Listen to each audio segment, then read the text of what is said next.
So for this specific video, what I'm really gonna touch base here is the enhancement tab, just because it has a lot of other tabs that you can use if you want to go more in depth and get more technical with the videos, which involves the slow motion, frame rate, NSDR. But I'm really gonna show you just the enhancement part, because that's the part that 80% of the times you're gonna be needing. Generally speaking, where you're gonna do all the frame rates and slow motion and all those things, those are things that you can really do in DaVinci Resolve or Adobe Premiere. Those are things that you do before, once you start still editing the video. This is more or less where you want to do at the end, so you can really enhance the video at the end. But so you can keep everything small, because if you enhance it at the beginning and then you triple the size of your files and then you bring it to DaVinci Resolve or Adobe Premiere, I'm not gonna say it's bad, but I'm saying you are bringing very large files. In my opinion, again, I'm just doing it because I'm doing the small clips. I'd rather do all the editing first and just get it all done. And once it's done, I just bring him to upscale it.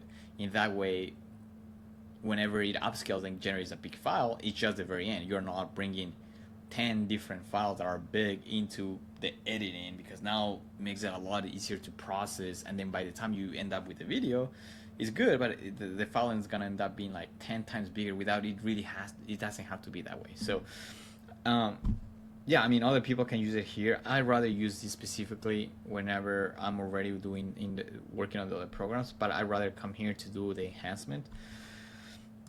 Okay, so that was a mouthful, but okay. So here's where you want to say the output resolution of it, and here's where you really want to go to the 4K, 4 times upscale or 2 times upscale. Here's where you can go to 4K, 8K. I would recommend you to just maybe don't go past 4K, just because the files start getting very big, and unless you really need like a final presentation or something and you absolutely need it in a high resolution, then fine. But I will say you don't want to go past 4K unless it's something very specific, because the files are gonna get very big. But yeah, you have all these files that you can kind of go through.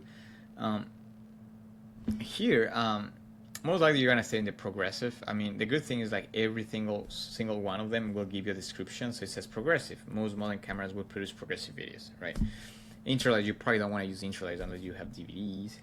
And then interlace progressive, but pretty much you want to use the progressive. So just stay in there.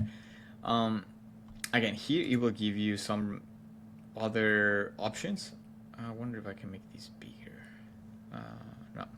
So the thing I like about this is like it gives you a preview on the ones that you can use, and it gives you like kind of a really like an idea of how to use them. Like if you're gonna do faces, you probably want to use the iris, and itself tells you why you want to use the iris. If you want to do a dedicated denoising, it tells you why. And every single one of them is just a preset that will give you just denoise and sharpening. You can use the high quality animation upscaling, but that's specifically you're doing those. The most used one is this one here, the original, or I would say this one. That's like if you really want to do fine, like you have like these very tight detail things. So I'm just gonna stay with this one here. So you click on it, it will automatically give you a preset of what to look for. And then from there, you just click on it, it will start, says like to render thing here. I just let's say I want to keep it at 4K. That's kind of what I mentioned before. Okay. Yeah, so you see if I click on different ones, you see how it changes the setups. Yeah, I say that parameters, so that's really what it's changing here, right? Focus fix, noise, AI model, again, apparently these are the AI model they're using. Reduce motion blur caused by panning, rotation, or zoom. Yeah, that's fine. And then with that, you can really bring that into export as. And yeah, I'll say sure, that works. And then you save it. And then we'll start rendering that. So maybe just for the sake of it, we can kind of go a little bit more. Since I'm just going to be talking about the enhancement tool. Let's see, is it rendering first? I just want to make sure it's rendering. Yeah, it's rendering. Okay, great. Let's go back again to here. And let's go back again to this one. So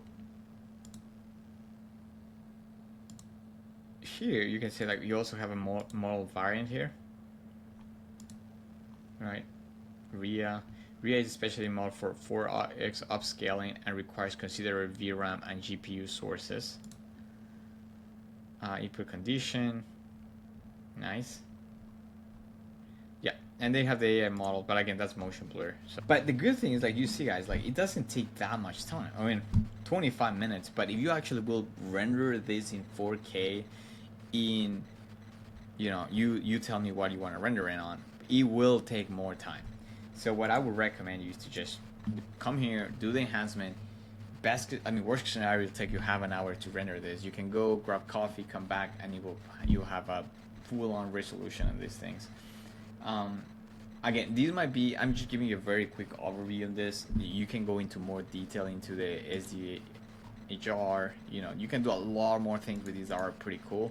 I just haven't used them yet. But anyhow, if you really want to enhance your images, you want to have a little bit more control on those things, then just use the Magnific and the Cree AI or other ones that you just don't have as much control. You have like taggers of how much, but you don't really know what area you're targeting, other than the AI is targeting, you know, what the AI wants. But if you want to have a little bit more control, using Topaz is good because it does give you a little bit more control of the areas that you want to enhance, how you want to enhance it. It gives you more control points. But yeah, it's another alternative. And if you guys like the video, please subscribe, and we'll make more videos about this. Thank you.